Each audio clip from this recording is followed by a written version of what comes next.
the agenda first. Thank you, Councilor Crowe, Councilor Ledwig. All in favor? Thank you. So we have the first item is the regular council, we already did, adoption of minutes. Minutes of the regular council meeting, September 7. So the recommendation is that the minutes of the regular council meeting held September 7, 2021 be adopted. Thank you, Councilor Ledwig, second by Councilor Crowe. All in favor? Thank you, adopted. So business arising from the minutes. Any business arising from the minutes? Seeing none. Delegations and petitions. We have two tonight. So the first one is Fiona Beatty, Project Director, House Sound, Marine Reference Guide and Biosphere Region Society. So regarding the collaborative planning in the sound, providing project updates for the Marina Reference Guide and Biosphere and reviewing support requests to local governments towards the guide next phase 2022-2027. So welcome back, Fiona. We saw you not too long ago. And congratulations. Congratulations for the Biosphere. Congratulations to Councilor Ledwig too, because I know she worked hard, and to all of ones involved. So that's really good news. So please. Yeah, thank you so much. It's good. Oh, is it Ruth? Sorry, Ruth. Here too. Congratulations to you. I think you were the ones that sweat. Yeah, that's okay. Well, thank you. I'm just going to say good evening, Council and Deputy Mayor, and I'm pleased to just be here briefly to say a few words. We're very honored to have had Mayor Beamish and Councillor Ledwig attend our celebration for our very exciting event of the celebration of our designation by UNESCO as Canada's 19th Biosphere region. And just introducing Fiona's talk about the Marine Reference Guide as a really key tool in our toolbox for comprehensive planning, which is the next phase really of the Biosphere region's projects, is to bring all the sectors and people together to look at how do we maintain and sustain this designation going forward. So I'll hand it over to Fiona, but certainly the Marine Reference Guide is and all the projects associated are extremely important part of our Biosphere region. So, and I'm sure you have all the support. Everybody here is very excited. Thank you. Yeah, so I'm here today mostly to just kind of give everybody an update on the status of the Marine Reference Guide as we're kind of nearing the end of the first phase of the project, and then to introduce our plans for the next phase, because since this guide has provided a lot of meaningful tools to the community and research outputs, we are keen to keep the work going and sort of talk about what that could mean for government support towards the next phase. So I shared a document with you and I could share my screen now, but unless you have it up on your screens. Okay. So I'm not sure if corporate officer, do you have Fiona's presentation? I have what is attached to the agenda bylaw. It is. Is that the one? Yeah, it's this one. Is That's that okay if I share the screen? Thank you. I appreciate you doing that. Yeah. So I figured it was probably easiest to just kind of talk through this document. What we have here is a rough summary of what the guide produced. The intention of this project was to create resources that inform planning and decision-making in the sound associated with the ocean and fresh water that flows into the ocean here. And also to help to build relationships and increase community members' connection to the ocean and sense of place. Our main objective was to create an online interactive map, which we produced earlier this year and shared with community members and government planners in local government, provincial, federal, and Squamish Nation governments. And this map compiles over 700 data layers associated with the ocean. It's really a classic marine spatial planning tool where you can overlay all those data layers and see how the information interacts, identify areas of potential conflict or compatibility, and inform planning. So we're very happy to have already produced that and kind of brought it through several rounds of feedback from decision makers and from planners and government staff members. In addition to that map, we also produced a community network map, which kind of visualizes all of the diverse rights holders and stakeholders who live and work in the Sound and interact with the ocean here. And the intent with that product is to inform collaboration and to just help people better understand who's doing what where. And then we've also done a good amount of field research. As you know, we surveyed the distribution of eelgrass in the Sound. We've also done a couple plankton surveys over the last year, as well as herring surveys up in Squamish. And we've done a suite of more qualitative social science research where we interviewed knowledge holders in the Sound, and we did a survey to kind of identify the distribution of values in the area. And that's again with the intent of supporting marine spatial planning. So we've been able to do a lot in the last few years, and a lot of that is thanks to the support that the town of Gibsons and the other local governments in the area provided to our project. Back in 2018, you all passed I don't know what the right word is, but support resolutions towards the project. And I'm here today to kind of reiterate how valuable that support was in allowing us to leverage the support of other foundations and donors, and to just demonstrate how the governments in this area do support the initiative and understand the value of this more comprehensive and regional tool that can kind of build the capacity for governments, local governments, to work together on mutual priorities. So the document kind of walks through what the breakdown was. In 2018, you all agreed to contribute towards 10% of our annual operating budget, and to split that 10% according to the population of each local government. And there's the 9 governments, there's the 3 regional districts and 6 local governments. So going forward, we will be applying as another project on Makeway's shared platform, which is the same structure that we've been operating within over the last few years. And we are now kind of coming to each government to request a similar declaration of support or resolution towards our project for the next 5 years. So from 2022 to 2027, following a really similar cost share breakdown. And the numbers are provided in the appendix of this report. But I'll just kind of draw our attention to this recommendation, which does come from the Ocean Watch Action Committee, following the recommendation of the Guide Steering Committee. So there's been kind of a couple levels of conversations where these resolutions have been brought forward and agreed upon, and now we're bringing them to you, which are first that you include the contribution towards the phase 2 of the Marine Reference Guide, which will be under the purview of the biosphere region. As Ruth mentioned, this project directly supports the biosphere's goals and objectives and forms a really core component of the research aspects that can inform conservation, reconciliation, and sustainable development in the Atkatsa region. And the second recommendation is to include the contributions towards phase 2 in your annual budgets from 2022 to 2027.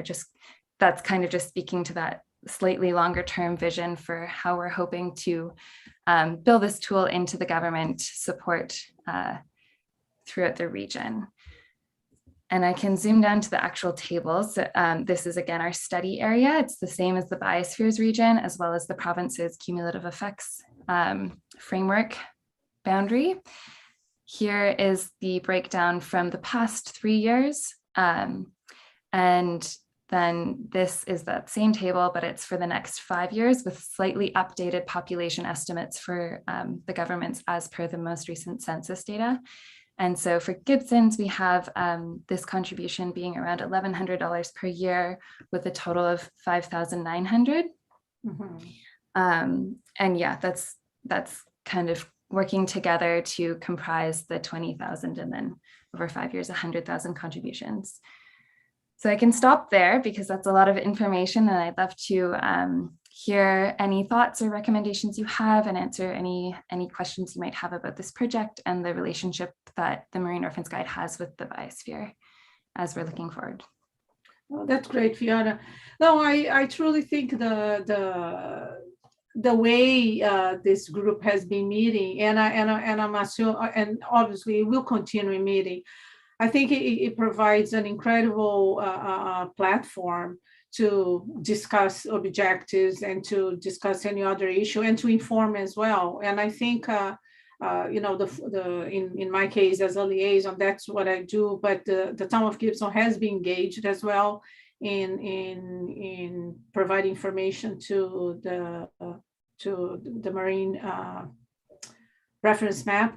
And I think this is it's an incredible, powerful tool, right? Because what you don't measure, you don't manage. And Gibsons as well is coming with a lot of data. We've doing so many studies now, and I'm very excited. And I feel even though we are not deciding anything today, but I wouldn't see why we wouldn't do.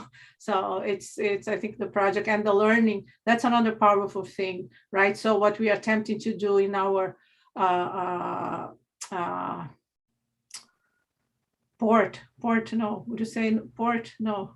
in our marine environment is like establishing the buoys, the eco buoys. It's something that Bowen Island has done. And I think that's the kind of partnership that we save so much resource because we are working together and we can pull all these resources. So I'm very excited, very excited. So any counselor has some questions for Fiona or about the biosphere? Please, Councillor Ledwig. Well, I'll probably just reiterate everything that Councillor DeAndrade just said, but I've always said from the early years when I first started participating on the Howe Sound Community Forum that I see it as a model for how government should collaborate together in managing our natural resources in our environment. I do find it a unique process in that all levels of government participate, and the tools and outputs that come out of that process, including the Marine Reference Guide, are just top notch. And it's exactly the kind of tools that we need to be developing coast-wide as far as I'm concerned. So although I think I would have to recuse myself from this actual voting decision if this were to come back for a decision, I think it's a great tool that I hope this council endorses. So thank you, Fiona, for coming, and thank you, Ruth, for attending as well. It's always lovely to see you guys. Yes, and congratulations again. And to all directors, all of the people involved. This was a super achievement. And actually, I just want to, because I saw the words, Mayor Beamish is not present today, but I love his quote. It's actually on the newspaper. He said, Gibsons will now be able to advertise ourselves as the gateway to the Howe Sound biosphere, which will be very exciting to us. I thought it was a great quote. So thank you very much for attending. Yeah, thank you so much for hearing us and for your support towards both of our initiatives. Likewise. Thank you, Ruth. I know you disappeared, but thanks again. Thank you. Thank you. Bye-bye. Before we proceed to the second delegation, I would like to acknowledge that we have our youth counselor here, Evie Clark. Welcome back, Evie. Sorry, I didn't see you at the beginning. There are so many windows and everything was compressed, but I'm glad to see you now. So welcome. So our second presentation now is from the Sunshine Coast Affordable Housing Society, Mike Aslop, President, Chris Newmeyer, Society Administrator, and Andy Broderick, New Commons Development. And yes, so please.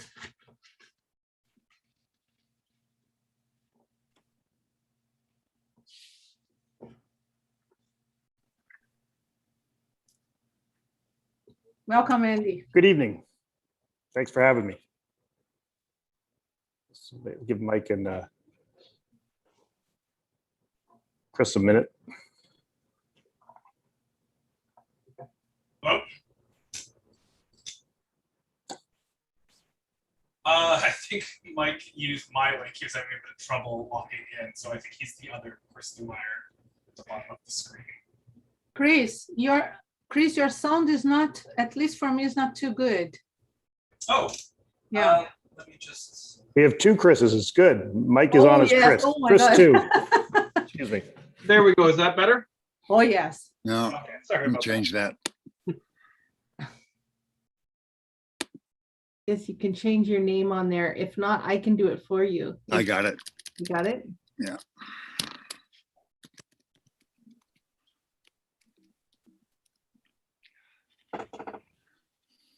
Mike. Go Okay, ahead. welcome. No.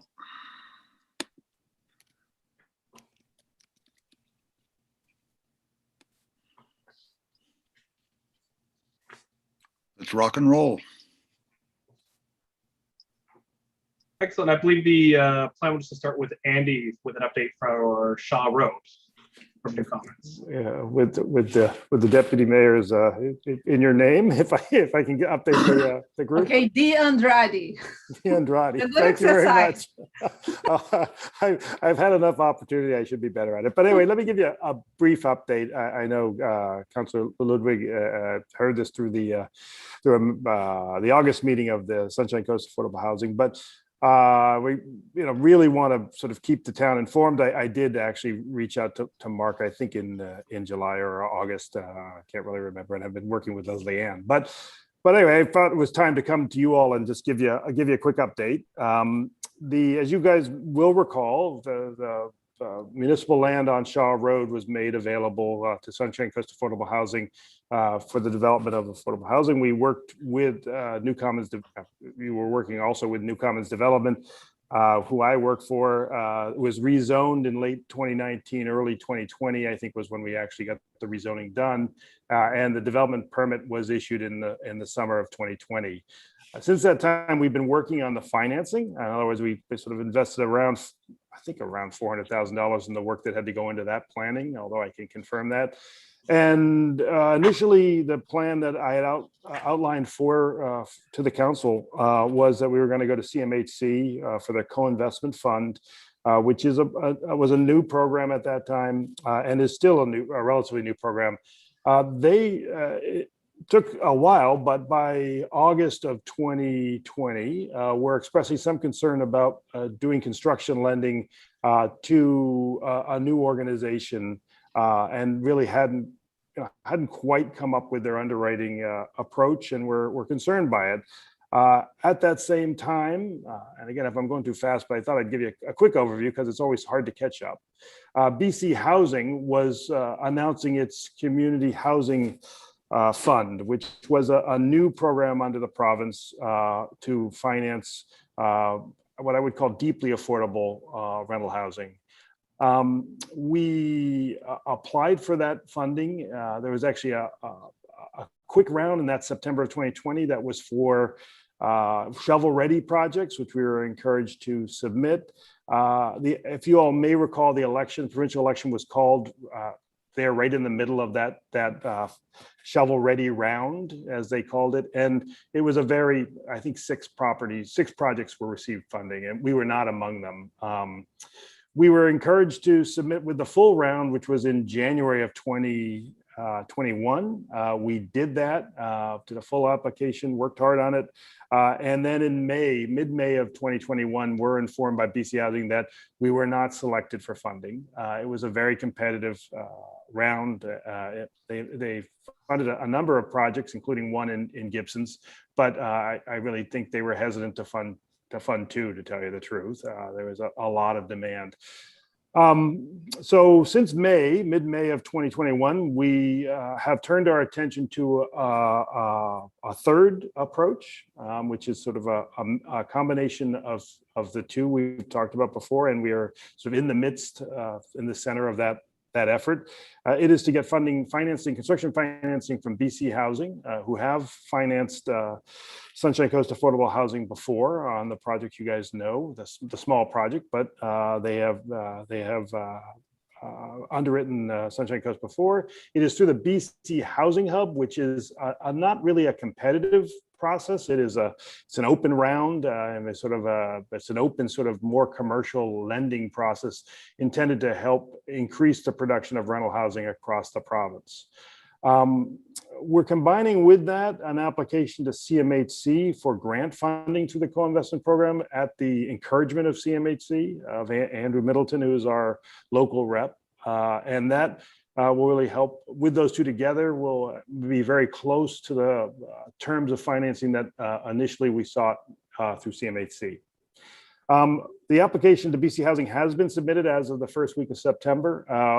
They have started underwriting it, and they are awaiting our appraisal, which was ordered in early or mid-August, and will be done within the next week or two. So we're anticipating a decision out of BC Housing before the end of October. Again, this would be a conditional decision, would be a sort of a term sheet, an offer letter.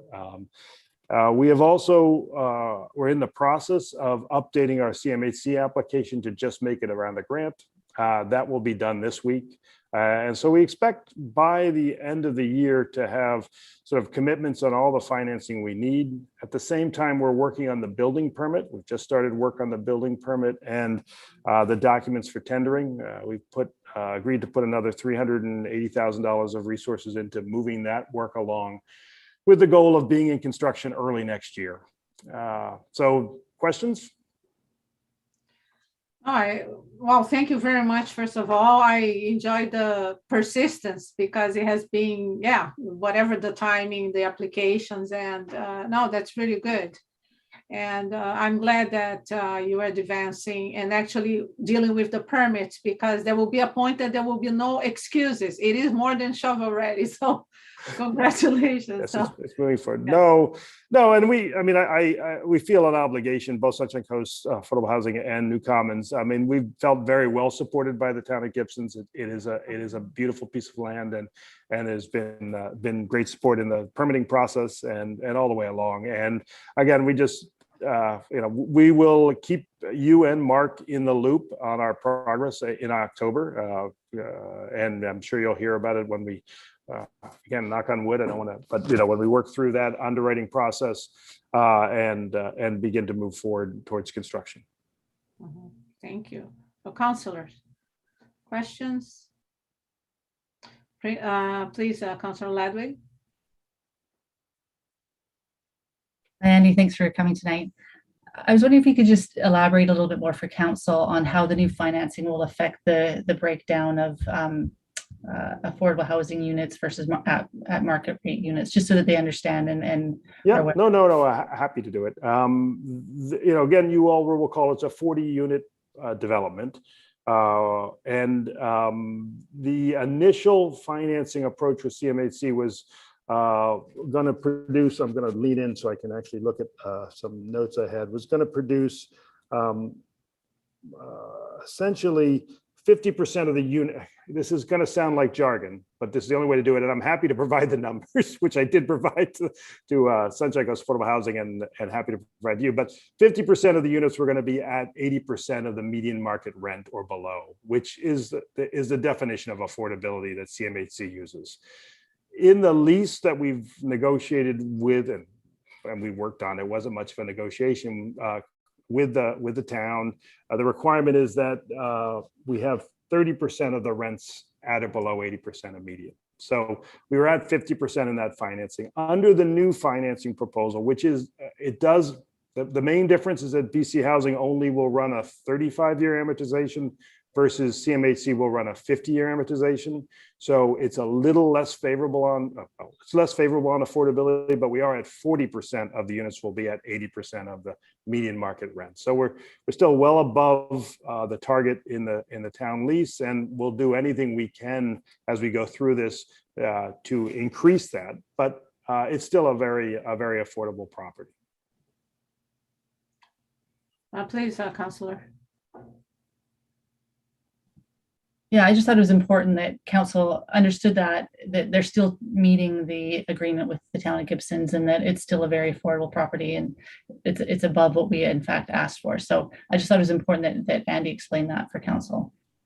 Yeah, I'm happy to do it, and I'll reference that and any changes that come in if there are any. And again, I am hoping they go the other direction, and we will probably request an even bigger grant from CMHC, but this is what we think we'll get. So, and if I may, just for clarification, so initially it was 50% of the units were going to be 80% of the median market rent. Median market rental and or below. So and 50% would be above market, or no, it's not above market. That's the median market rent. So the other 50% were what we would call upper end, affordable, but closer to market. Closer to market. They were all below market. And that I do believe that is the case, remains the case. They'll all be below market. Just some are more affordable than others. So now you will be 40/60. Yes, that's right. Okay. Well, a little bit disappointing, but because I think it's just because overall housing is becoming so, it should not be the case. It was really interesting. One of the UBCM, one of the professors of in UBC for housing research, I love what he was saying, right? It's the financialization of housing is a predatory, policy. It's a mechanism. And so even I get it, but I feel that even the market value, it's already beyond for many people. But obviously we need to respect the formula. And I understand how much the society is trying, but hopefully there will be more money. I think that was something positive that I heard in UBCM, right? A lot of push for more money, the federal government has to have the responsibility, right? And they gave other examples in Finland, etc. But I won't say anything right now. But I think and I think the municipalities are pushing for that too, for this support, right? Because Yes. it cannot fall. It was funny. I got 2 calls from CMHC today after the election. So I think they were waiting to see how the cards fell, but I thought that I was encouraged. Yes. Okay, any councilors, any other comment or question? Councilor Crowe, please. Thank you. Thank you for the report. And I think out of UBCM and the ministers' meetings we had, government is realizing that they're the only people who can create affordable housing and rental housing. The private sector, it's just out of their wheelhouse at the moment. So I think both the federal and provincial governments are well aware of the fact that additional funding is required in this area. You mentioned the end of October that you should find out about your current BC housing application. Is there a plan B? Although don't get me going. Yes, of course there is, but I'm quite confident that that will be successful here. This needs to underwrite, but yes, there's likely to be another community housing fund, and we were encouraged to reapply should there be one. I just did not want to be held hostage to the timing of BC Housing's Community Housing Fund program. And I thought that this could produce a result that was quite good. And if by chance they do launch another one, there is, as you may recall, another 30 units that were zoned onto the property that could be take advantage of that particular resources if the city council wanted us to move forward. And we're beginning to look at the development permit process for that. I talked to Leslie Ann and we'll come back and update you once on the process we might want to propose we carry forward. So, Councillor, we will get this funded, and it's got our full attention now. I think this program is well suited to it, and given Sunshine Coast's success on the other property, I think it'll make good sense. If not, Plan C will be political, and we'll bring in CMHC and local members of parliament and others to sort of say, we need this resource here. Tell us what you need us to do to get it. I don't think that's the right thing to do now, because that usually results in everybody backing into their separate corners for a little while until you are able to sort of convene that meeting. And sometimes it takes quite a while to pull together. So I think this is the best course for right now, and I'm hopeful. Thank you. Okay. So any other councillor, final words? Councillor Ledwig, please. I don't know if Mike or Chris, Andrew or Chris plan on speaking tonight. I just wanted to make sure that there's a plug in there for all the work you guys have been doing on strengthening your board and all the structure that you've been putting to that. And I was just hoping that maybe you guys could speak to a bit of that as well. Thank you. Mike, please. Yeah, Thank you for that, Ilaria. We just completed a really successful strategic planning session that ran over 2 Saturdays that I think is going to make our organization a lot stronger from a board perspective. We made some fundamental changes in a lot of different things that some of you are probably, or all of you are probably familiar with Betty Baxter. And she was the one that ran this workshop. And I've been through a lot of strategic planning sessions. This was by far and away the best one that I've ever been to, and I got the most out of it. And I think the board collectively agrees with me. We managed to not necessarily refocus, but absolutely focus on some of the areas of opportunity, which is important, and areas that we can improve our workflow as a hardworking board. So we were delighted to go through with that. We've also been doing some work with the coastal workforce housing. And once the two organizations are working well together, I think that will strengthen our organization immensely. And I think that's to the benefit of not just our organization, but a drive for affordable housing on a nonprofit basis right up and down the coast. So that's where I think we're at right now. Did you have anything, Chris? One thing that I will add, the original reason I reached out to council, as Councillor might be aware, was one thing that will help our organizations significantly is right now we're pushing to move into charitable status. As everyone's probably aware, funding is always an issue for groups such as ours. And right now as a nonprofit society, we're very limited in what we can ask for. Grants, we have to team up with another charity. So I have reached out to local governments, MLAs, MPs, to request that if they feel comfortable writing a letter of support for our organization's application for charitable status, as I think it will benefit Gibsons as a whole. It allows us to receive funding from the community more directly, I think. Okay, thank you. I think this, well, I saw a letter. Oh, I saw an email, yes. So I'm not sure how we're gonna move forward, but yeah, I think we just received a letter or an email, and I'm sure we'll be making a decision soon. Perfect, I appreciate your time. Yes, thank you very much for attending for your delegation, and I will now move to inquiries. Corporate officer, I just want to remind that the inquiries right now, it's about anything which is in the agenda. Yes, thank you. If anyone has a question or a comment to council, please raise your hand. I see one coming over. Des Delaney is joining the group.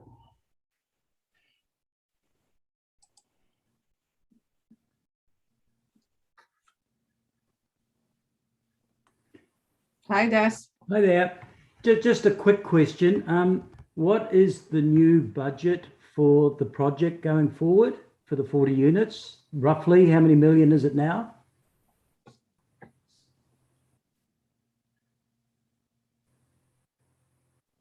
Who like, oh, Mike, you're muted. Mike, yeah, you're muted. Do you have the answer to that, Chris? I have for the Shaw Road project. I believe this has been given to council. It's around $14 million, I believe, for the Shaw Road project. Okay, and that's how many square feet is that? I don't know offhand the total square footage of it. Okay. Okay, no, it's just current construction costs on the coast, and on a 2 or 3 year project, it's just a word of advice. It's better to apply for more money than you need, or money with a budget that reflects the increase in cost that we're all going through. You know, it probably, I suspect it's way more than $14 million at this stage. So that was all I just asked. I knew that was the original budget before, and just, wish you guys as much luck as you can in this market to go ahead and, get the funding for it. So that's it. Thanks for the information. And thanks for your support, Des. Yes, we have actually been in regular contact with the local developer, the local builder here, Spanny. So that is a budget working with them. We have had to make adjustments over time as modular construction raised significantly in price over the last year and a half. So it is a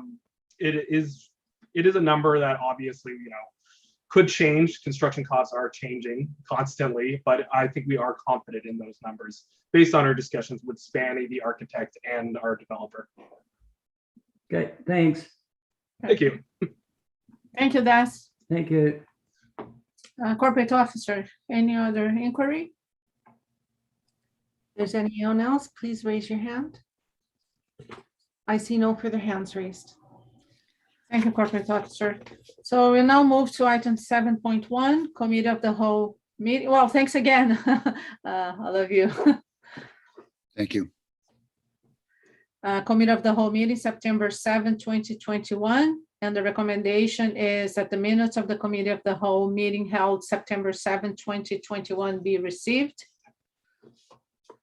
I have a Councillor Lumley, moved by Councillor Lumley, second by Councillor Crowe.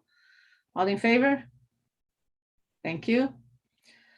Kirsten Rockins, I think now I did it right. Sorry, I think I pronounced your name wrong before. Planner 1, form and character development permit and development variance application for a new mixed-use commercial/residential building at 682 Gibsons Way.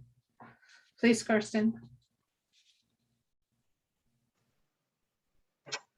Thank you, Deputy Mayor. She's not here right now, but I can present this one. So this was brought forward from the last committee of the whole for a 3-story mixed-use building at 682 Gibsons Way.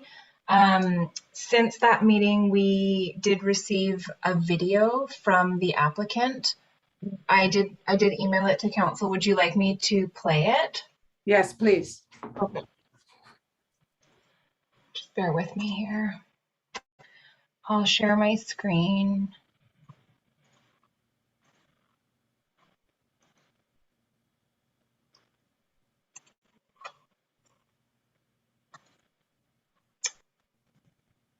Okay, so this is the proposed building. Can you see my mouse? Yes. Okay, so this is the proposed building, and this shows a rendering of it. This is Gibsons Way.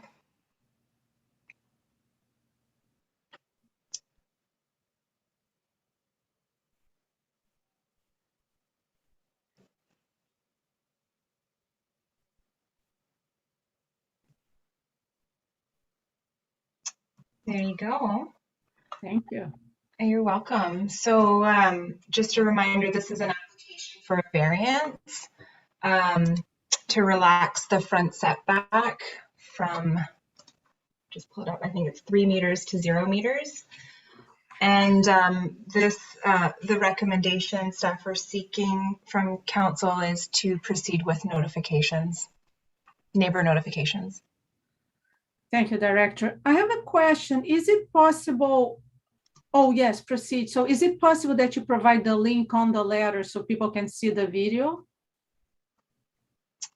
Yeah, so what we have on this letter right now is a link to the current development applications. And under that link, it has the staff report and the videos and all the renderings and all the information for the application. Okay. Yeah, thank you. I think the video was really good because it gives a completely different feeling, right, with the mass. Before I would like to ask council how they feel, because I remember Councillor Crowe brought the suggestion that we would send a letter to 100 meter this time, just because of the size of the meeting, of the building. So how does council feel in this particular case to extend And Councilor Crowe, I don't know if you still feel the same, but I feel just because of the possible impact. Thank you, Councilor Crowe, go ahead. I think the rendering has alleviated a lot of the concerns. Mhm. You know, it does make a lot of extra work for staff and distributing of the letters and figuring out who gets the letters. Certainly, as I said, the rendering makes all the difference in the world with the grade of the existing property being factored in and how the new building plays on that grade.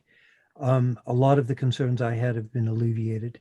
And that was, you know, so to my mind, I'm not as concerned about it as I was with the original material that was provided. Okay, but would you be opposed? Because I have a little bit of concern just because of the massing of the building, and obviously it alleviated, but I'm a little bit concerned with you know, with other people that the video doesn't show. Yeah, if I have no objection, it's just staff's capacity to deal with it. No, I agree, but Councilor Lumley, please. I'd agree. I'd go to 100. I mean, it's a animated video, so I'm not like, I don't know, people are gonna, I think you should get as much input as you can. So I'd be in favor of going to 100 meters. I mean, I don't know. I'm just really uncomfortable with this project. So it's like, you look at it and it just wipes out that whole like area behind it. It's just like this black hole. As soon as the sun goes beyond a certain point, it's just going to be this dark, dingy parking lot. And, you know, I don't know. Anyway, nothing against the developer. Like, no, you know what? I don't, and it's like the building standing on its own, I think is awesome.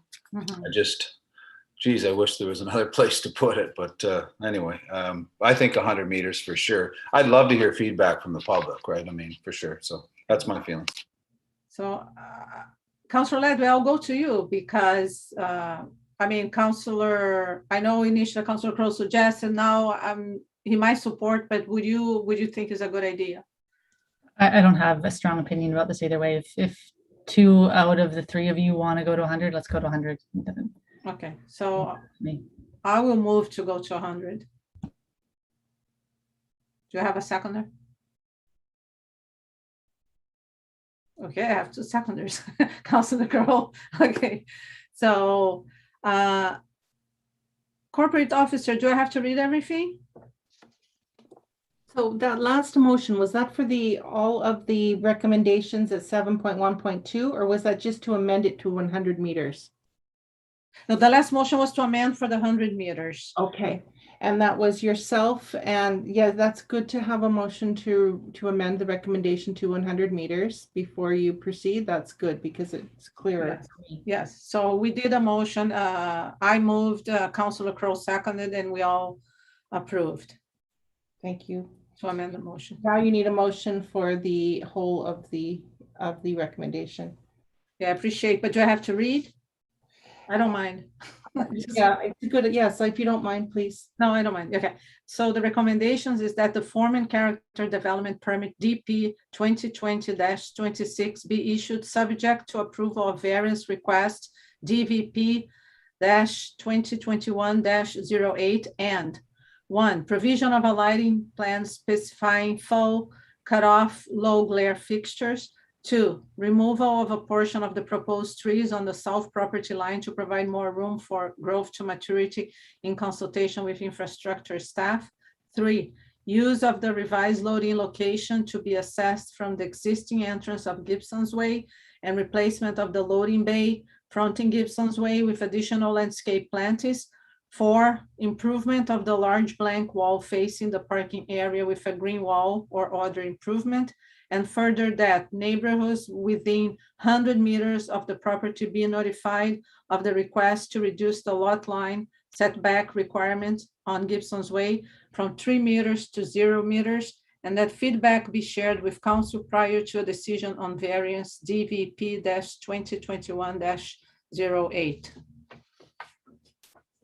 So please move by Councillor Ladwig, second by Councillor Lumley. More discussion on the subject? Please, Councillor Ladwig. No real discussion other than I just wanted to compliment staff on the letter. I specifically asked to have this letter brought before us so I could see it before it went out, and I think they did a great job. And I just wanted to compliment them on really explaining where this proposal sat on the lot line, so that when you say they're asking for a 0 setback, they understand that it is relative to the other buildings along the street. So I thought they did a good job of explaining that.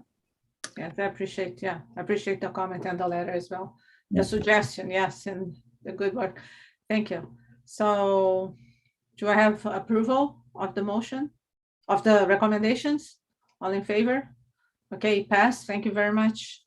Item 7.13, Director of Planning, rezoning and form and character development permit for cluster residential development at proposed lots 37 and 38 Celia Crescent. So the recommendations that the zoning amendment by law number 1065-63 2021 be forwarded to council for consideration of first and second reading.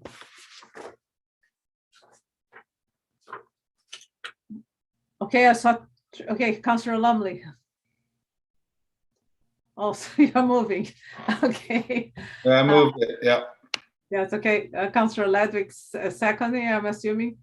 Okay, so before we go forward, Director of Planning, just because there has been a change on the design, could you just say some words just for the public that is here, what happened with because I don't think if nobody had a chance, if they have not attended the committee of the whole, they don't know the new plan, right?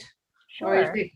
Yeah, I appreciate that. Thank you. Yeah, so 11.2 on the agenda has the bylaw. So there is a map there that shows the change, but essentially the proposal was initially for rezoning for 38 units of cluster development on 2 properties.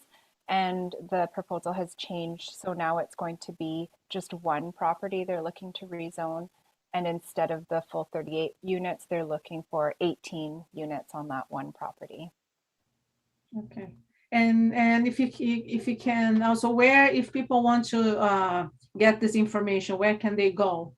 Yeah, we'll put out a notice to notify neighbors. So it will be a letter similar to this variance letter, but it would be specific to this rezoning application with a link online. So if you go to gibsons.ca/current development applications, there will be all the staff reports and images of the rezoning and the form and character development permit. And we'll put in ads in the newspaper for 2 consecutive issues in the Coast Reporter to advertise of the public hearing. And the signs that are posted on site will be updated with the date of the public hearing and with the change in the application. Okay, thank you. I appreciate that. You're welcome. So I will call the vote. Oh, sorry, Councillor Ledwig, please. I was also wondering if the Director of Planning could just elaborate a little bit more on how the density now is in fact less than what was originally applied for back when it was applied for.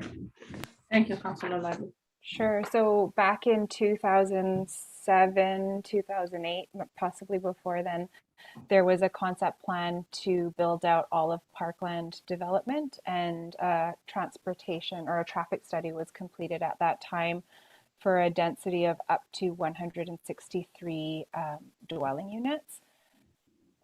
So with this proposal, it would build out the development up to 158, I guess. Thank you. 158 dwelling units. So it's less than the initially intended. Very much. Okay, I will call the vote. Is there or any more discussion on the subject? Seeing none, all in favor?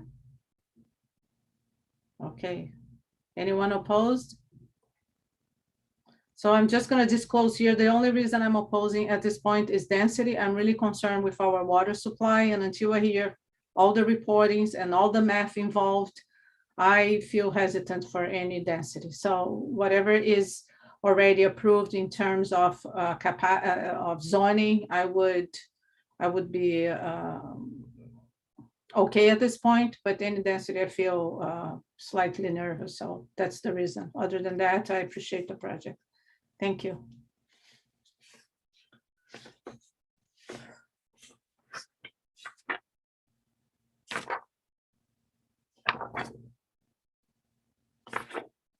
Oh, sorry, there's another, okay, so I got confused with my pages. There was another recommendation that that an electronic public hearing be scheduled to begin at 6 p.m. on October 5, 2021, October 5th. Do you have a mover? Yes, thanks, Ladwig. Second by Councilor Crowe. Any discussion? Seeing none, all in favor? Thank you, it passed. So the next topic is item 7.2, and it's Holland Lands and Cultural Corner Revitalization Select Committee, September 8, 2021.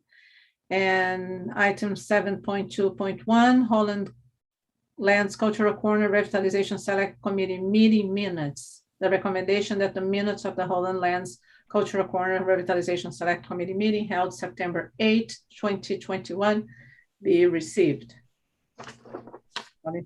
Sorry, moved. Second by Councilor Ladwig. Discussion. Our CAO.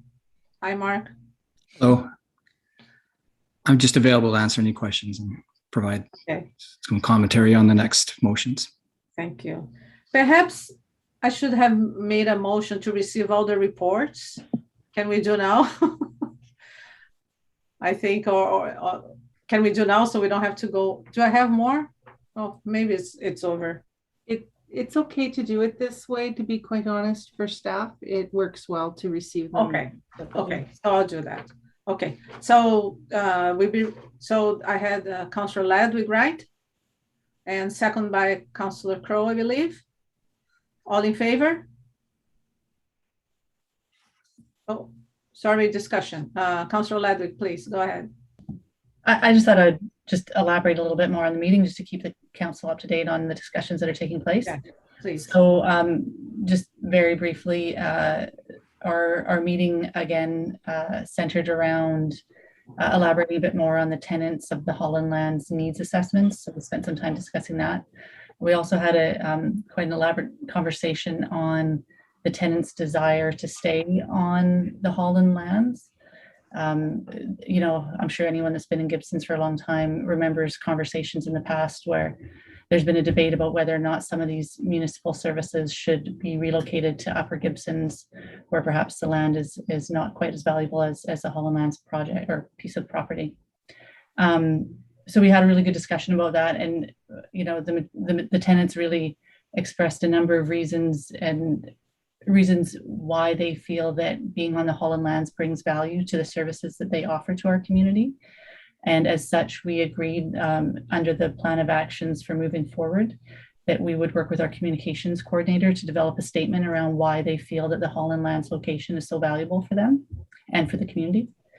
And so we sent, we agreed as a committee to request that our communications officer help us draft that language.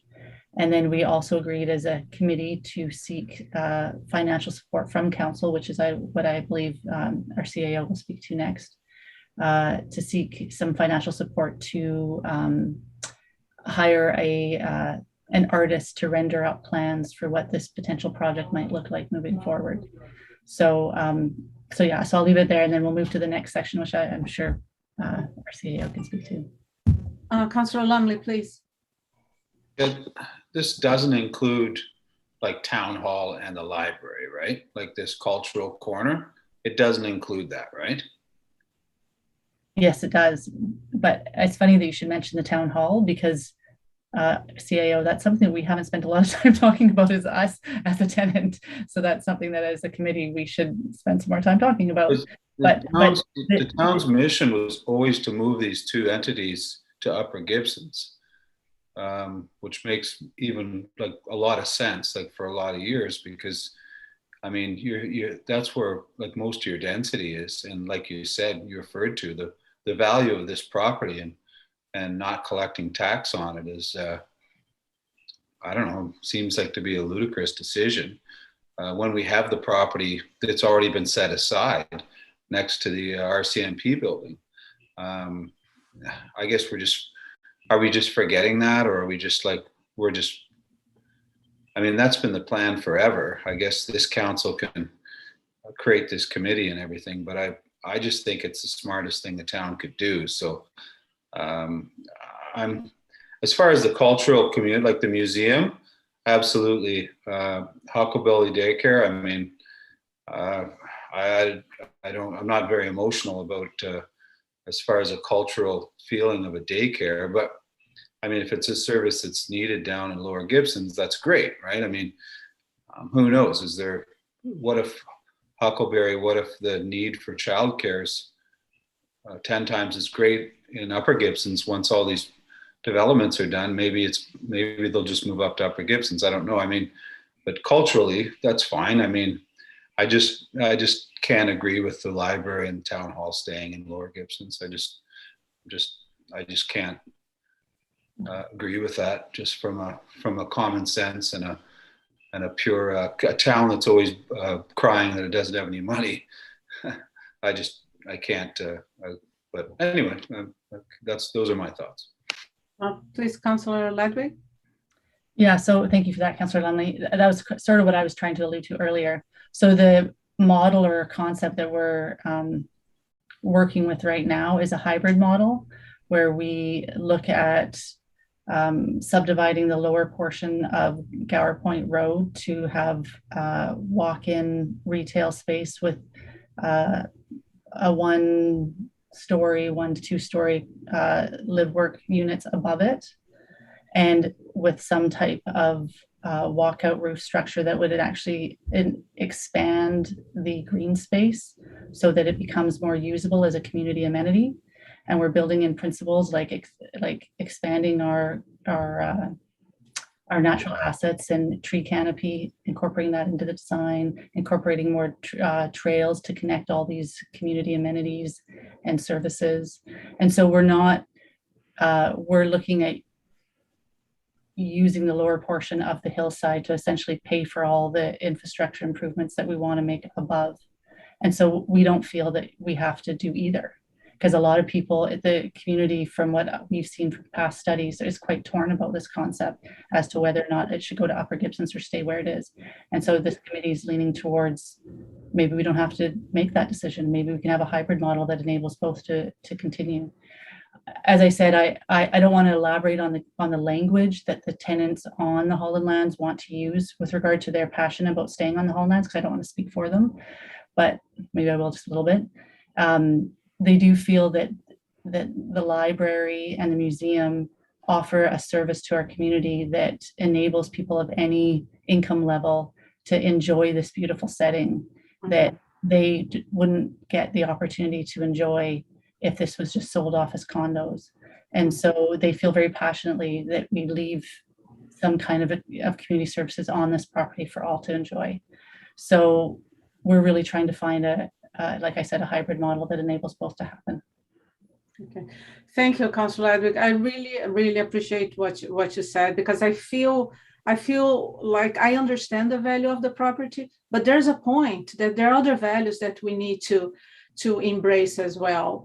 And even when I go to town and I look at, I used to go to the library just to study there, and I just love the fact that you could have a library in this space. And exactly, this gives opportunity for people of any income appreciate something, because what's happening in the world, all the beautiful places are being taken by the rich people, and the poor is being bumped somewhere else in the backyard with the parking lot, the shade, and the rich have the sun. So in this way, I find a very democratic process.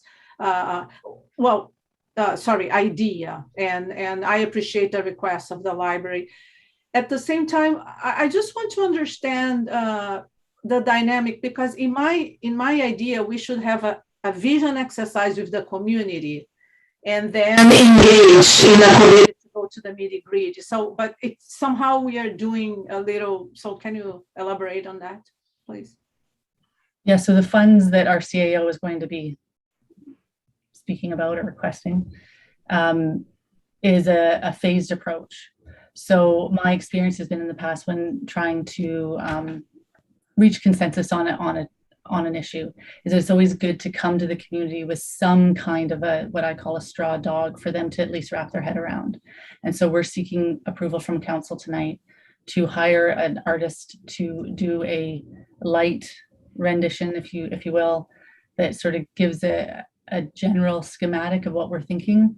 Then we're going to be holding months of open houses, like we'll have a station set up somewhere in the community, possibly at town hall or the library, wherever, where we seek community input on what's being proposed. And then we'll come out with another design that incorporates the community's input.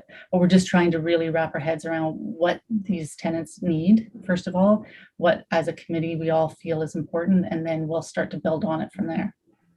Okay, yeah, I appreciate. I think the location, just to have, I understand what we have the other parking front, but just having this other, it's just a breathing area. Everything's going to become so compressed with housing and buildings, and so I really appreciate that. Councilor Crowe, please. Thank you. In your committee meetings, was it discussed of sort of putting out almost an RFP of the components you're looking for to be incorporated in this cultural corner and putting it out to the architectural community to actually make submissions, which is often done with public buildings, in which case it would be sort of a tender process and we wouldn't be on the hook for $20,000. If I can, I'm going to turn this over to our CAO because he's better at the contracting and that sort of thing. So I'll let you. Thanks to Councillor Ladwick. Yeah, if you recall back at the previous meeting, September 7th, the council endorsed the motion of the Hall and Lands Committee, basically to provide a budget for the purpose of creating an artist rendering and having a facilitator work with the committee to explore the ideas that the council is talking about. And in anticipation of that, I did speak with our Director of Finance to determine what funding would be available. She's determined there's up to $20,000 that could be available, and I don't really think that the first phase will cost that much money, but it's good to have that much allocated because there are different phases to this. One being this initial preparatory meeting of the committee members that have had meetings with their own groups and facilitated where they want to be in the community, Upper Gibson, Lower Gibsons, within the Hall and Lands, so far as Councillor Ladwick has alluded to. The participants that are now having their buildings and uses on the Hall and Lands want to remain on the Hall and Lands. So now it's a matter of how much square footage they need for their needs for the next 5, 10, 15 years. And so that's being done in parallel to anticipation of our meeting of October 20th, where we hope to have the funding approved by council this evening, whereby we could hire this facilitator to work with the group on October 20th to have the input of the official community plan, which has the harbor view plan as part of the OCP, using those elements along with the various space needs of the institutional uses on the property, as well as the potential for commercial uses and open space and retention of trees and enhancement of trees. That's also a big part of the urban forest, and creating better usable parkland, maybe more level parkland than the slope that exists today. Also looking at how that would integrate with Wine Garden Park and Gower Point Road and how that interface would look. So as I said, the funding probably for the first phase may use half the amount of the $20,000 that we're asking for from council, with the second half being used to develop more refined drawings and conduct the public information and public consultation between now and the end of the year. Thank you, Mark. Mark, just a clarification, because I was contemplating this project will be like a vision of 50 years, because there will be involvement like building renovations but why did you say 5, 10, 15 years? Just from a space needs study, it may take a lot longer than that to develop, but just looking at the various tenants and landowners and buildings that are presently there, be it the museum, the school board, the library, ourselves, Huckleberry, the visitor center. If they look at what their immediate needs are, as well as their longer term needs, whether that'll be built in the next 5 or 10 years is another story. And you're quite right; it may take a number of years to actually build this vision, but at least plan for it. Well, no, I'm talking about the planning, right? Because it's like Councillor, I had the impression, like Councillor Lumley had, that everything was going to be moved. That's why, even the fact that there were no trees in the park, well, there was few trees that have been planted like in the last few years, but other than that, that's the idea. And I, didn't spend too much time, and then suddenly this other vision, which I appreciate way more, but I just want to understand in terms, because, the moment you're going to renovate a building, that it cannot be just 10 years with the price of construction, with the price. And so anyways, I was thinking that should be like a longer vision. Oh, definitely. I'm just talking about their sort of medium to short-term to medium-term needs for space. For space, okay. But the actual planning process itself, we're hoping will be a lot of it done before the end of the year and continue into early spring next year. Okay. Councillor Ladwood, please. I'm wondering, Councillor DeAndretti, if you just misheard maybe something that the CAO said. He was talking about like some of the tenants have lease agreements that might expire within the next 10 years. Maybe is that what? I'm just wondering if maybe there's something that was misheard there. No, I understood that was not the planning as well, which is tied to the leasing. I understand, but I'm saying if we will implement the new vision, I cannot anticipate just for the next 15 years invest. But maybe that's the case. No, it's good. Whatever we end up envisioning should have a lifespan of. I don't actually. We haven't talked about the lifespan of all these renovations if they were to occur. But I think it would be longer than 10 to 15 years, wouldn't they? Oh, certainly. Yes. Yeah. So I think it's just we're just having a bit of a communication. Yeah, that's fine. Misunderstanding. Yeah. Okay, so we can move to the 7.22 recommendations, that the report titled Holland Lands Committee request for funding be received, and that up to $20,000 in funds be provided from the 2021 budget for use by the Holland Lands Cultural Corner Revitalization Select Committee, and that council authorized the chief administrative officer to retain a consultant to conduct a planning session with the committee in order to develop public presentation materials. So, corporate officer, do we have to move one by one? No, you can move them as one, Okay, all together. Okay. So, actually, before we move, I would like to make a comment, because early today on the Committee of the Whole, there was concerns with getting $25,000 from something that actually we have been talking for 3 years now. And then there was a recommendation that the financial officer put for the next line next year. I mean, yeah, I think she can word better than me. But are we doing the same with this $20,000? Because how are we going to get this funding? Are we taking funding from the reserve? I'll let the Director of Finance speak directly to that if I could. Yes. Yeah, thank you, through you, Deputy Mayor. So in this one, based on the resolution that Council made at the last meeting to direct us to find funding, I reviewed the general operations budget with the CAO, and we I was looking for areas that funding was originally allocated that we hadn't spent yet. And so this is a reallocation of existing funds within the general operations budget. Okay. So, and there is no extra $25,000. No, there isn't. This one was a stretch to begin with. That's okay. We already found the solution for the other one. I appreciate your feedback. Thank you very much. So I would like to move now the 3 recommendations. Do I have a second? Or second by Councillor Ledwig? And more discussion? Okay, all in favor? Thank you. Passed.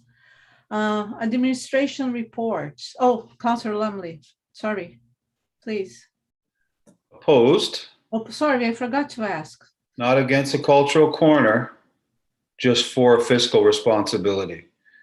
The school district building, and I totally understand, Mark's got a great view from his office, but I really think that, and we know that the library is a ticking time bomb. It was a fiasco getting the roof, and renovations are way more expensive than new construction.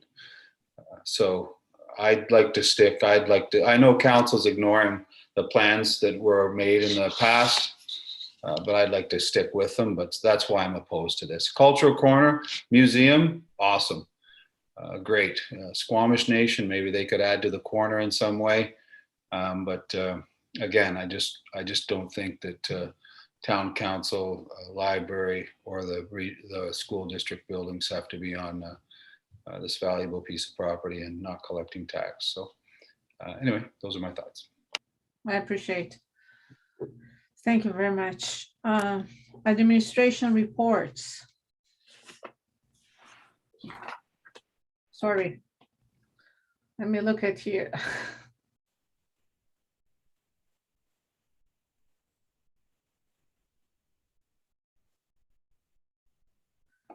Sorry, corporate officer, can you remind me what will be the administration report? Well, usually there would be reports listed there, but this particular we don't have today. Don't have any. Yes. Yeah. Oh, okay. Thank you. I thought it was okay. So yeah, we all like a little bit. Yeah, it was a heavy week last week. Council reports. 9.1, Councilor Crow, changing perspectives, changing lives. And we have here a recommendation that the sum of $1,000 be paid to the Sunshine Coast Community Action Team to support this anti-stigma project. And then this amount be paid from the COVID-19 funding. So I will let Councilor Crow talk a little bit of the project.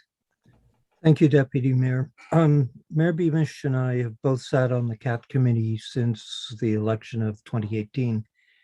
And one of the biggest obstacles that people in the community are faced with is stigma. And this also relates, it intersects with mental health issues, housing issues, and substance issues. So the CAT committee, to try and work in destigmatizing people with issues, got 6 people to write how they got to where they are today. So there's 6 stories that are going to be published in the Coast Reporter. And what it was suggested at our last CAT committee meeting, that the municipal governments sort of endorse these articles to give them a little more credibility. They're being run as ads, so they don't get edited, but just sort of saying, the following people support, the issues behind these stories. It just gives them more credibility. They're not just, CAT committee ads in the paper. So I spoke to the director of finance, and it does fall well within the allowable funding for the COVID funding. So I would ask that this recommendation be considered. Thank you, Councilor Crow. Councilor Lumley. Yeah, I'd like to support it.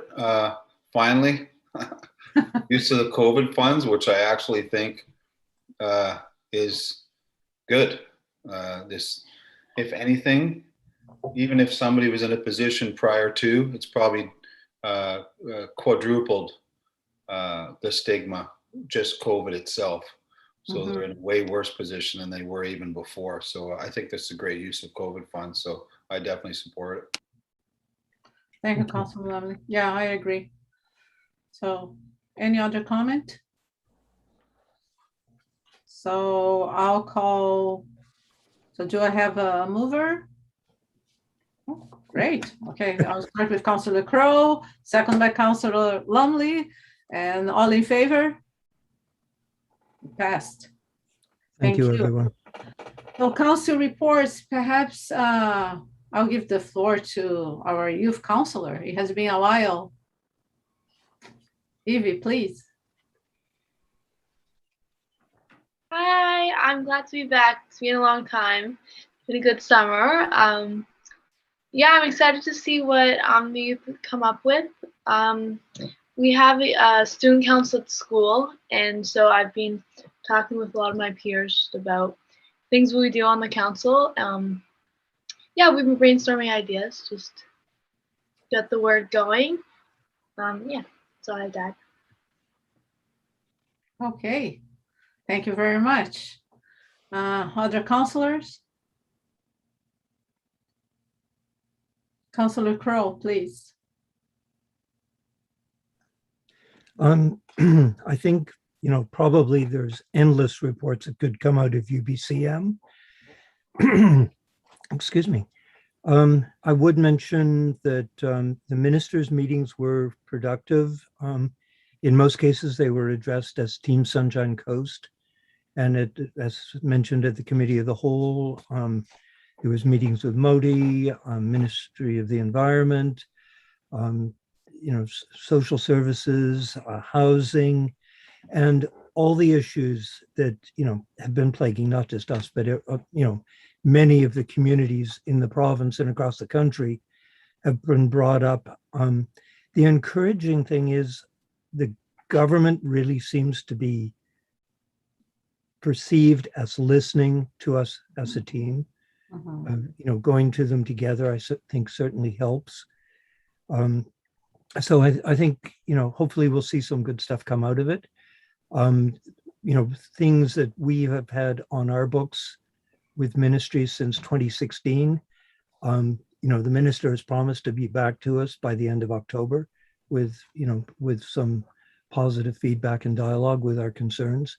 So I think, as annoying as these meetings are, telephone conference calls, being able to have, a direct conversation with a minister or their staff and be able to hold their feet to the fire. It was awkward.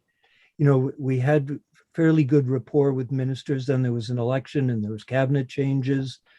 And, we lost a lot of our traction. So hopefully we're back on track and there can be some, positive work come out of them. We missed council reports from the last 3 meetings, so I won't even begin to go back in time.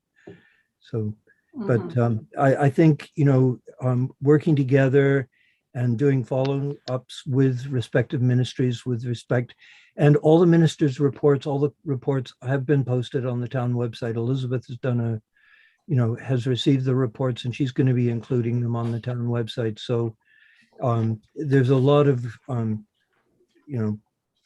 good reporting there. Kudos to our acting CAO, Mark Brown. Like literally we'd finish a meeting and his report on the meeting was in our inbox. Like I was gobsmacked by that. I'm sitting there madly typing, trying to keep up, but so thank you for the staff support we had during those meetings and just the scheduling of them, which is an absolute nightmare because, we put out requests for meetings, the request comes back, they change the dates, then even after the schedule came out, it was being changed. So kudos to staff for their coordination of it all. Thank you, Councilor Crowe. That's great. Yeah, I would want to extend that. Yeah, UBCM, that was a good review. What I felt is yeah, it felt that the provincial government is listening. The main topics was about the modernization of the forest, the forest policies, and they went extensively. There was a very good an hour and a half debates, and they are still, we understand it's a long process. It's not going to be a resolution in the next year and a half, hopefully, but at least you have hope that things are moving in a positive direction. Lots of concern with climate change, incredible, and I thought it was very interesting to have, like, as the panel, the main panel, right, the conversation about the heat waves. And it was almost a horror story because the heat waves was supposed to be 1 in 1,000 years event. And now they're thinking that it may happen next year. And they said, it was actually Joanna, what's her name? Wags. I have here, sorry, our reporter, our Joanna Wagstaff, and she said that these heat waves were locked all over the world. So that gave me, we know the problems, we read the reports, the IPCC came up with climate change reports, but when you see this straight from the press, right, because she's the one that gives us the news, and the world scenario with these heat waves, that was scary, really scary. And they talk about at one point how the building code should really follow this. And I hope, and I know we follow the building code, but we take this perhaps even beyond when we construct, that we start using this concept really, and maybe changing design, because design can address, architecture can address a lot of issues. And I understand construction is expensive, and obviously that's no denial of that, but we need to come up to understand that the next years in front of us can be challenging. So that's the message that I got from UBCM in this regard. So on top of the things that we hear, at least I hear for over 40 years about climate change, now it's happening, and it's happening fast and in unprecedented ways. So that's something that, is not, I think we don't want to scare ourselves, but we need to get scared to move and say, hey, this is the reality. And when the province provided the data that double people died on this week, double. But the interesting thing is the people that were in hospitals or in the long-term care, it was just 30% because they have air conditioners. So they had good conditions. But the communities, the death was 200% in the areas of people with obviously lower income. So now you start seeing that not only the economy, it's inequality it's becoming even higher and higher, but climate change, it's also posing like a pressure. It's, because the people who had air conditioner, big spaces, they did way better. They survived well. And this with COVID. So we are in a moment in history that we have to be really conscious of all members of our society. So that's the message that I got, and think not only economically, but with the environment in mind and with the society of mind, especially the people with it's always on the lower bracket. So that's what I have for my council report.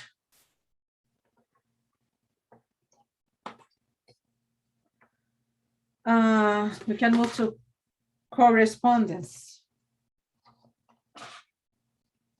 So if any councilor wants to bring some correspondence, there are many. Councilor Crowe, please.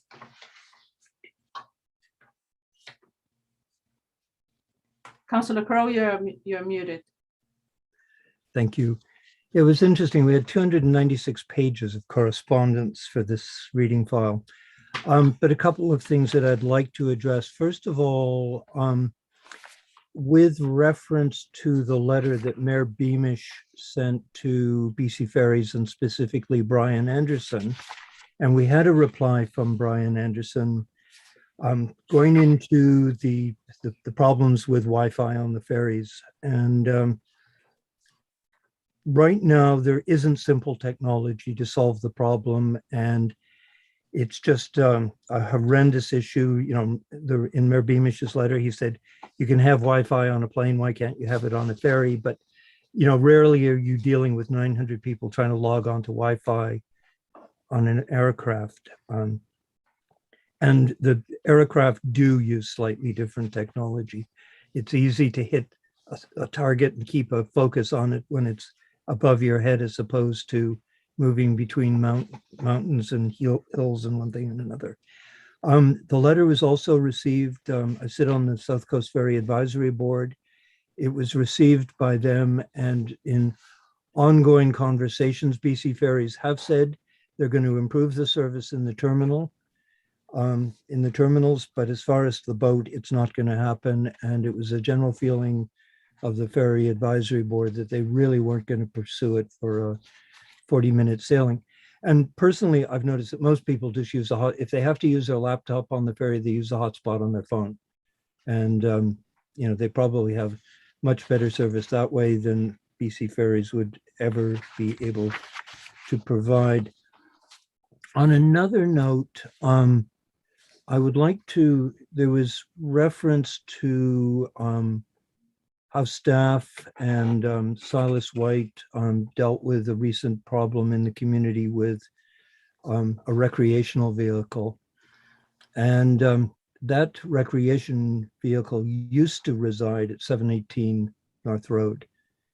And because of changing things there, the person moved out of there. They were living in Roberts Creek on a site. They got moved out of there. They ended up behind the curling rink. They moved out of there. They ended up on O'Shea, moved out of there. I believe they're currently on Park Road. So what I would like to do is propose a motion that that council send a letter to the property owner at 718 North Road and suggest that he reapply for his temporary use permit, that council directs staff to waive the $1,500 reapplication fee. And if upon application, council directs staff to work with the property owner or his designate to negotiate terms of the TUP in light of the current housing crisis and to meet the needs of everyone needs a home. And that the conditions of the TUP be not so restrictive as it defeats the intent of the TUP, meeting the needs of everyone needing a home in the community or the owner's ability to meet his costs incurred. And that included in the revised terms of the TUP, the landlord would agree to work with Everyone Needs a Home program or other parties who would move towards the development of the property to meet affordable housing needs in the community under the existing zoning and report back to council the progress towards that end before the end of the first term of the TUP. I think it's inexcusable for people to be, have to live 72 hours and move. We are in a housing crisis. I think everyone recognizes that. And this was a temporary port in the storm. So I think I know this issue was brought back to council by Mayor Beamish, but the terms of the TUP just became onerous. It was granted, but the owner couldn't meet all the terms of it. But I think there's a definite need here under the current conditions. The owner has expressed interest in expediting the development of the property. And I think if we make that a condition of the TUP, it would be in everyone's best interest. So I would like to make a motion that council send a letter to the developer inviting him to return. And by initiating this letter, we are in fact stating that we're not going to make it so onerous that he can't comply with the terms. Thank you, Councilor Crowe. So Well, So I would make a motion. you're making a motion. Do I have a seconder?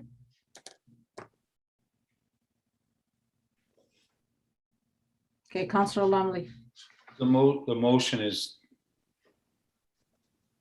The motion is that that council write a letter to the owner of the property at 718 North Road and invite him to resubmit his application for a temporary use permit. And the council directs staff to waive the $1,500 reapplication fee. okay. Yeah, I'll second, or I'll make that motion. Oh, is it okay? Was I seconding Well, I made the, Paul's motion? I was making the motion, so you were Yeah, I'll seconding. second, yeah. For a second. Okay, so discussion. Councillor Ladwig, please. Well, I mean, we can invite him to reapply. If I remember correctly, he walked away from the TUP because he wanted to expand it. And we capped it at the number of facilities or trailers that he had on the site. I'm not interested in expanding what he already had. I think I think we're setting people up to just have an increased number of people evicted all at once when the time comes, especially if we're encouraging him to expedite his development. So I think I think that's a kind of, I don't want to say dangerous precedent to be setting up here, but I don't know that it's the right solution. I mean, if this is a situation, my understanding, like there's just a lot of detail in this. Like my understanding is I think he sent a letter to folks telling them, like evicting them, if I remember correctly. There's a lot that needs to be discussed here, but maybe capping it, if the application said you could cap it at what you had originally, maybe, but I don't want to set up false expectations where I'm saying, yeah, reapply, and then have him think, okay, great, I can apply for twice as many trailers as I had here before, because I wouldn't support that. Well, his original ask was and there was a bit of confusion in the original application because he was asking for 10, but our paperwork said 12. There are 12 hookup facilities on the site. And I think one of the restrictions we put in place, but there, I'm just putting it out there because I think we have a definite need in the community.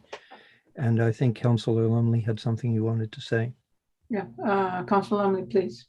Well, it's just a question. I know if I remember correctly, part of it was some landscaping that was going to be done. Like, I don't know, Councillor Kroll, if you spoke to him about that. I know there was some hedging cedars, some softening of the property, like so that people aren't just driving by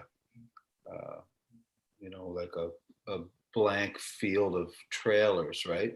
Is that not, like, I don't know, I think that's what I recall. There was a little bit of work that had to be done as well on it. Like, I'm all for it as long as what the original one, whatever, like with a respectable amount of people there, safety, right? So fire, I know that was a concern. And there has to be like a little bit of work done on the property to just soften it's not just a parking lot full of trailers, but I mean, I would encourage him to do that. And if he's willing to do it, then how can you say no? I mean, I'm just supporting the idea of it. And then the rest is up to the proponent, right? Like the rest is up to Mr. Danroth to actually come through and complete it and not bail on it. So. Thank you, Councillor. Councillor Ladwig.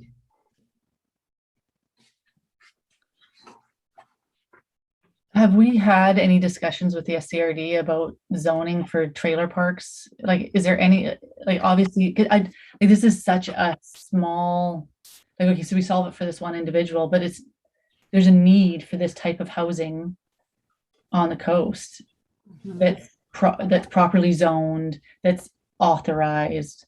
I mean, like this. I get the need for this Band-Aid right now, but I'm just wondering if there's been broader discussions with the SCRD to try to expand this type of zoning so that more of these facilities can be built in a proper fashion that are long-term and aren't going to make a bunch of people homeless in 2 years. Mhm. Wow. I'm not sure what, we seem to have trailer parks or RV parks pop up in our regional district. And perhaps our CAO might be able to shed a little more light on what the regulation is in the RD with respect to RV parks. But they seem to pop up, and then we say, how come an RV park popped up in our watershed? And they've got a septic field. Before we move to our CAO, I would like, just because I agree with Councillor Ledwig, this is one of my concerns because it's a Band-Aid, and then it would bring people here, and then suddenly they're going to be homeless. So, but the second issue is the issue that the community, the neighborhood was upset is non-compliance. And I mean, and then we ourselves, we have sometimes, we have only one bylaw officer, and if the owner doesn't comply and it's going to be ongoing concerns from the neighborhood, that's not fair either, because I think people ultimately are sympathetic. But when you have a non-conforming for so long and things happen in the property, it's the same issue with STRs, right? STRs, if it's well managed, is not an issue. But then you have these parties going on, so you affect the neighborhood. So that's my biggest concern. Okay. I did check with bylaw, and since the TUP was authorized but not picked up, there's been relatively very, very few complaints relative to 718 North Road. The bylaw officers probably spent much more time chasing an RV around town and dealing with that, and the staff time and the town's money to clean up after these units move. So,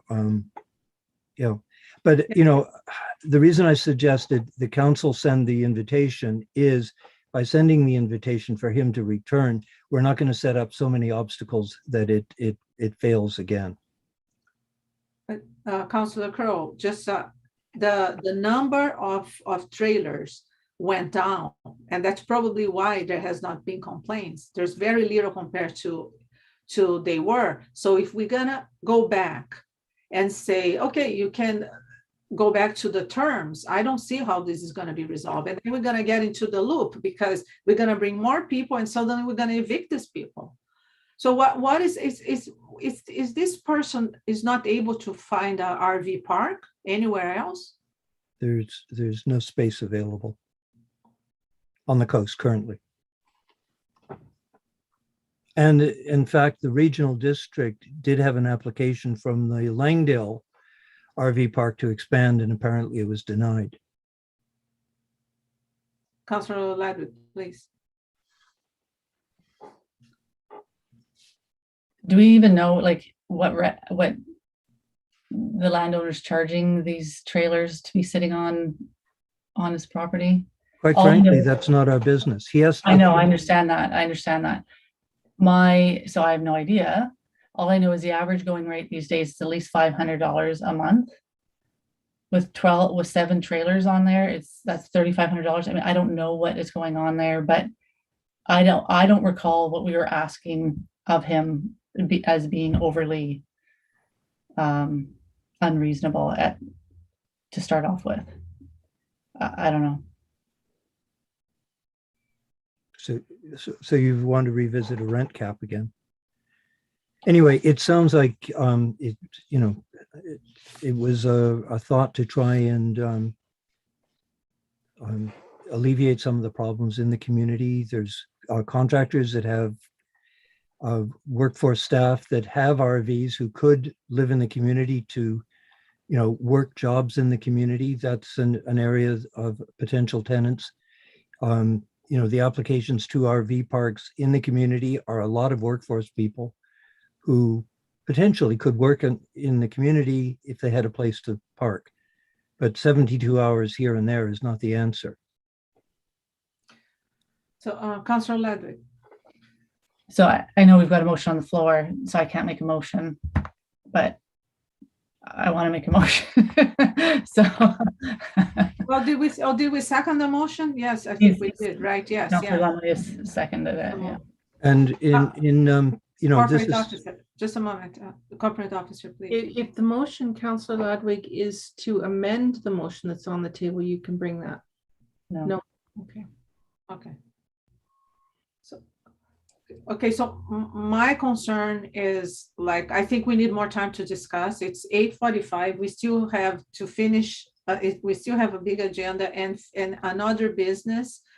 Is it possible to bring this to the next committee and then, or are you just getting, okay, is the motion just to get the invitation? Just a letter? Yeah, the motion's just to ask him to like come back. I don't, like, we're discussing details of the park now. It's like, he hasn't even made an application. Like, all Councillor Kroll's motion, which I second, was to try and bring him back to the table. And then at that point you can say, well, like, then you can make a determination. Like, he might come back and go, hey, listen, I'm gonna do all these improvements. I'm gonna get 7 more units on there. That's all we're asking now. It's not what it's gonna be. He's gonna come back and tell us. And at that point you might just go, no, this is no good. Or you might go, wow, this is awesome, Anyway. CAO, I see.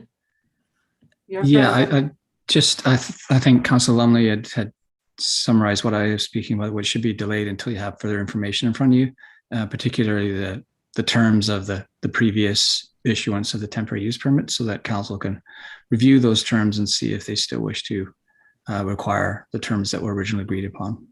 Okay, I appreciate that. And I assume that once we invite it, this will go to the CAL meeting, not to the council, because we need to discuss. Is it? You can refer the motion over to a committee. So you can refer the motion to the next committee of the whole, or you can put the motion to a vote. No, sorry, corporate officer. I'm just saying, once we invite, no, the motion can be passed tonight. I'm just saying, the moment we invite that this goes to the committee of the whole, not to council, right? Because we had a big discussion last time. So I'm just saying this. But the motion we can pass today, if it's the desire of council. Okay, so I'll call to the vote. To all in favor? Okay, I'll support that. So it passed. Councillor Ledwig, you would like to make a motion now? Yeah, no, I oppose. But I will make a motion that we bring this back to our next committee meeting for further discussion when we have more information in front of us. Okay, sorry. It doesn't matter because you guys have all approved it, so it's going to go ahead anyway. So it doesn't matter. But it will come back to committee. Yeah, exactly. It will come back to committee, yes. Okay, I think what my understanding is, we're just asking him, okay, are you willing to apply again formally? And if it does, then we come back to.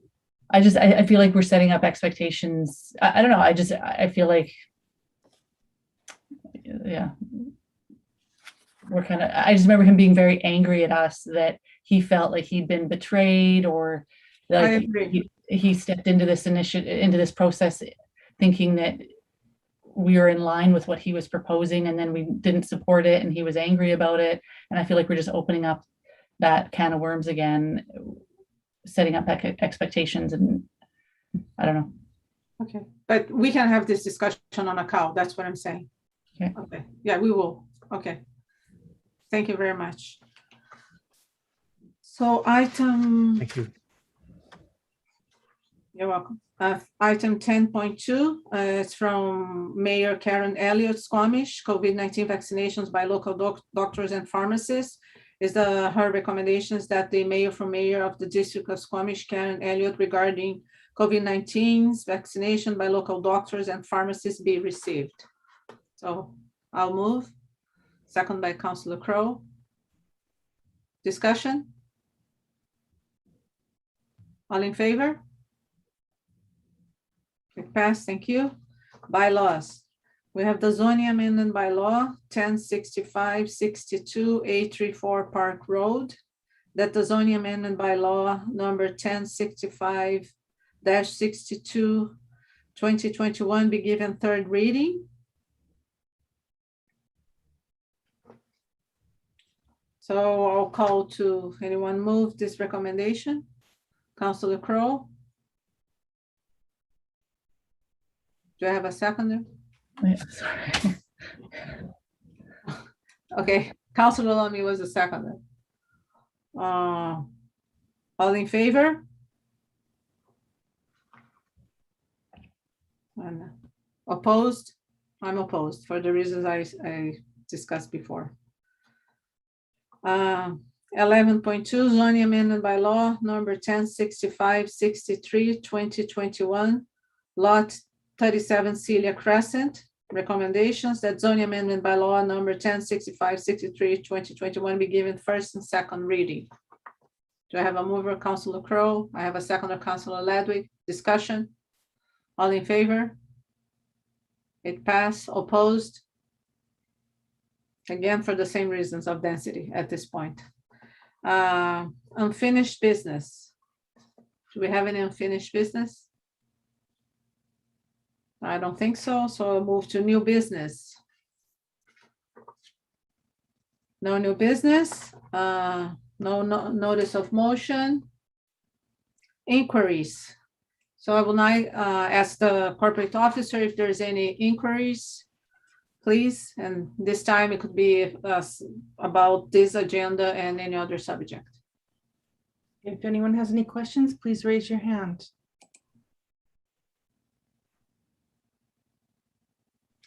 I see no hands raised. Okay, thank you. So we have now a motion to close. The recommendations that the meeting be closed in accordance with section 91C and I of the community charter. C, labor relations or other employee relations, and I, the receipt or advice that is subject to solicitor client privilege, including communications necessary for that purpose. So do I have a motion? Who would like to move? Councilor Lumley, second by Councilor Crowe. All in favor? Thank you. It passed. So I'll see you. No, we stay here. Is it correct? Yes, you stay here. It's everybody else needs to exit, but you. Okay. So thank you everyone for your participation, and I'll see you the next meeting.